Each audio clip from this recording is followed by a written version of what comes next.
Buenas tardes, Javier, para ti y para la audiencia de ABC TV. Bueno, finalmente el acto conclusivo fue presentado por el Ministerio Público.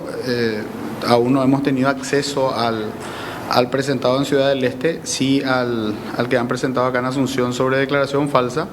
Y bueno, sobre ese acto conclusivo, por ejemplo, nos llama la atención que los hechos que atribuyen en la acusación no fueron hechos que hayan señalado en la imputación, lo cual viola una regla que es de coherencia en cuanto a que los hechos que se señalan en la imputación no pueden ser modificados en la acusación. Acá el señor Zacarías Irún inicialmente fue imputado por supuestamente omitir unos departamentos y unos garages en una declaración del 13 de julio del año 2018. Sin embargo, en la acusación le agregan declaraciones de otras fechas que fueron posteriores a la del 13 de julio, donde él mismo había, sin que haya habido ningún pedido de ninguna denuncia, había incluido los departamentos. Nosotros le habíamos explicado al Ministerio Público que esos departamentos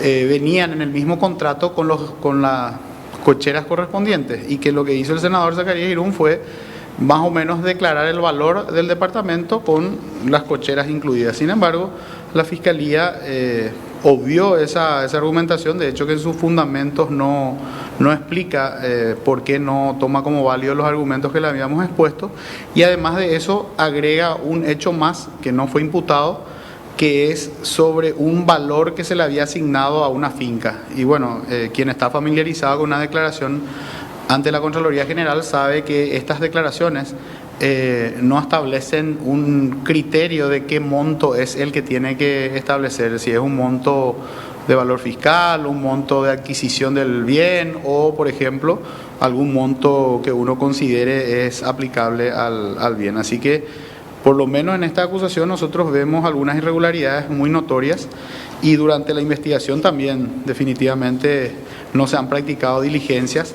Ha habido una actuación de mala fe por parte del Ministerio Público. Nosotros habíamos solicitado, por ejemplo, que se libre un oficio para la Contraloría, y nos han ocultado el oficio que libraron durante 3 días, y cuando accedimos al tercer día al oficio nos percatamos que no habían solicitado aquello que nosotros requerimos a la Fiscalía. Entonces volvimos a insistir, y ese oficio fue remitido, por ejemplo, el día de ayer a la Contraloría, y hoy formulan la acusación sin recibir previamente ese informe que para nosotros era importante.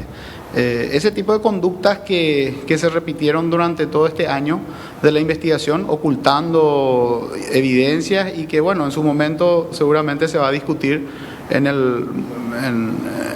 la audiencia preliminar. Así que vamos a atender todas estas situaciones y denunciaremos seguramente todas estas irregularidades. Doctor Preda, lo que usted está señalando, que elementos que consignaron en la imputación, o por lo menos en este requerimiento conclusivo aparecen elementos que consignaron pero que no aparecen en la imputación. ¿Acaso hay un procedimiento al que ustedes vayan a desplegar para invalidar esta acusación?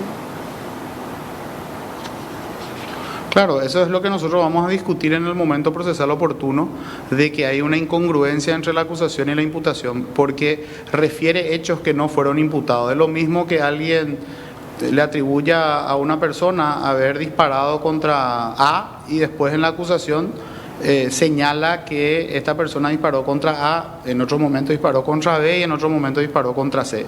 Los otros 2 hechos que se agregan, si no fueron consignados en la imputación, esa acusación definitivamente es inválida.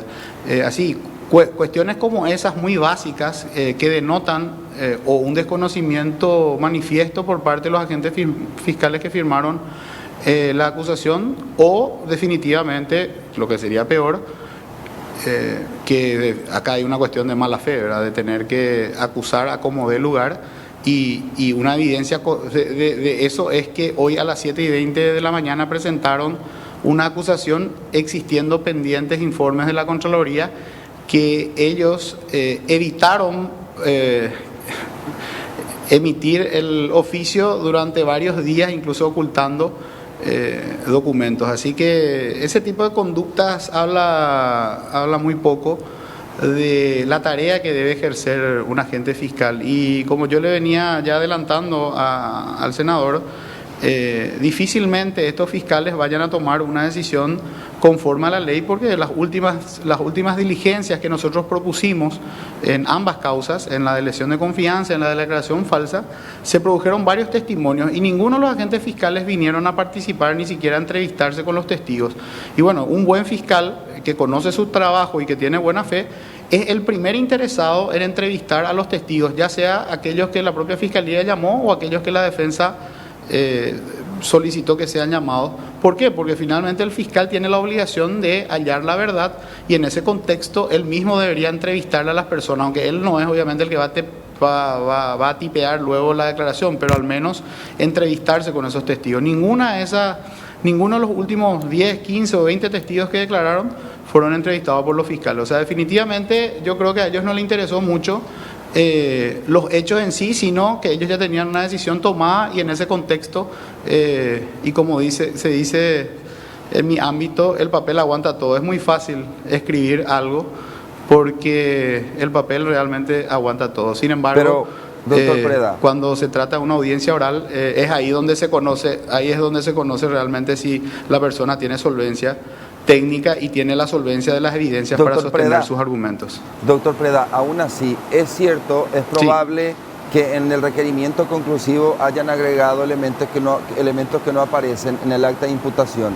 pero con respecto al acta de imputación original, los datos que están en el acta de imputación original, ¿también están en este requerimiento conclusivo?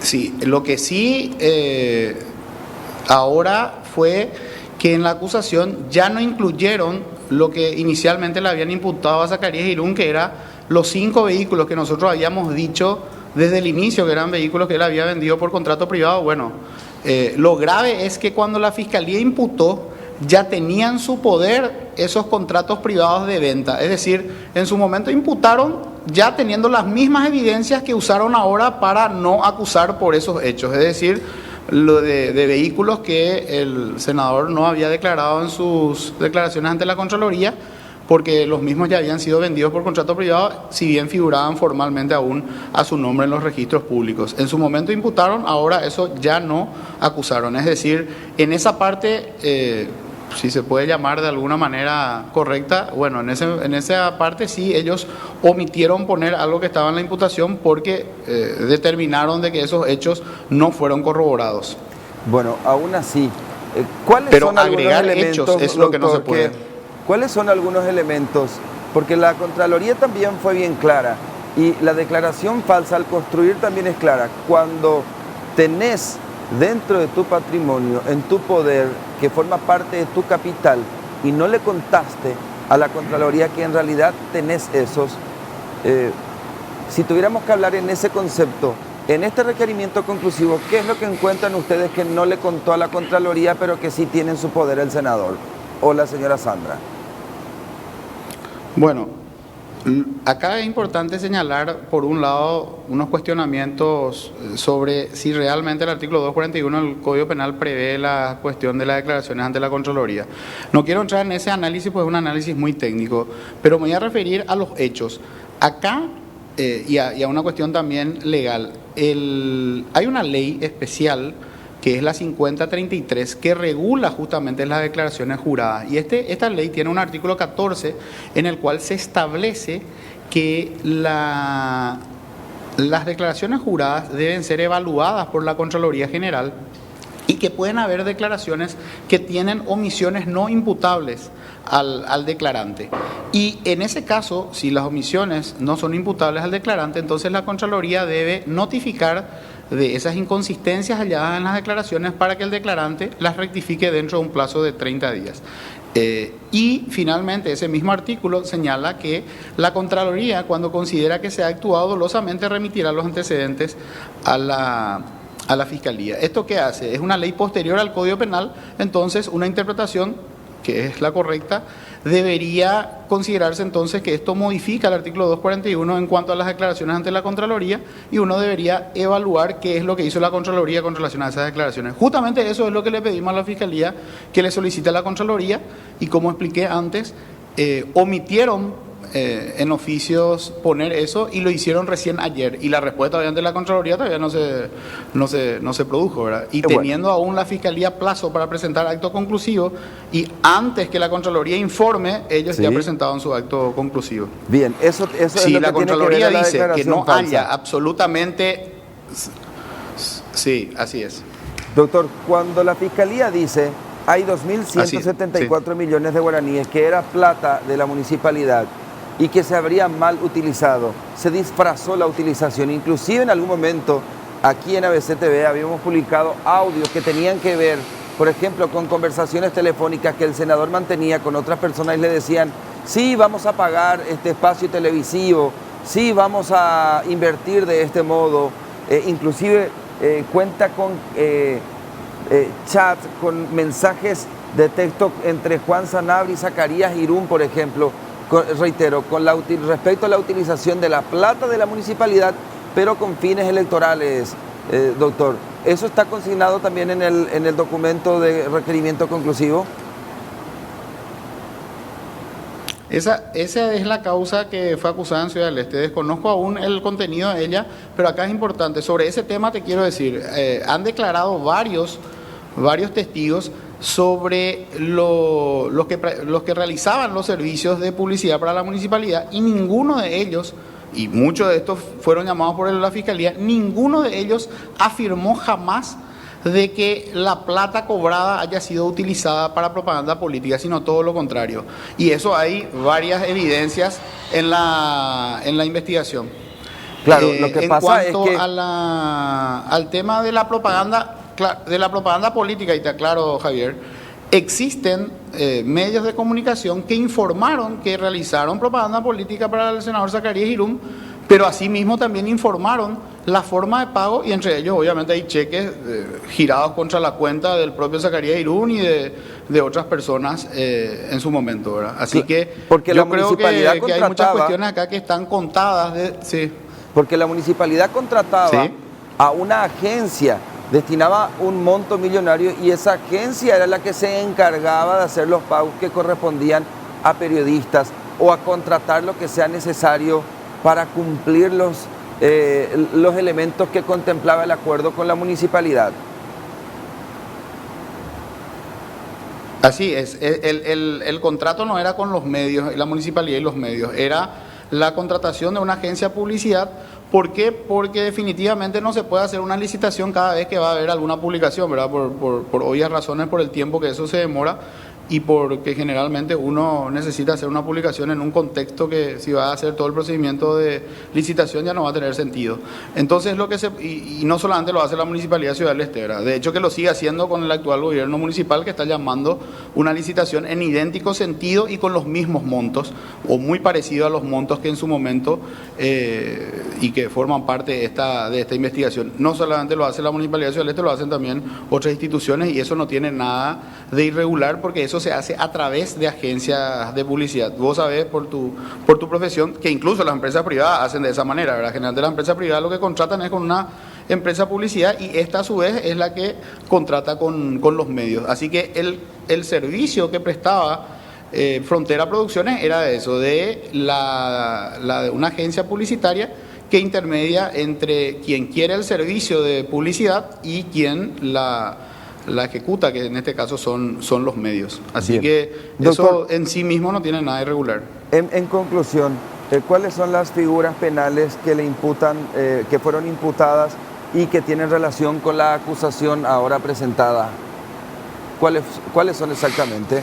Bueno, en el caso, sí, declaración falsa en el proceso que se lleva adelante acá en Asunción, y lesión de confianza en el proceso que se lleva a cabo en Ciudad del Este. Lo extraño, lo que nos llama mucho la atención, es que hoy, y por lo que vimos que anunció en los medios de prensa el Ministerio Público, ellos vuelven a imputar por lesión de confianza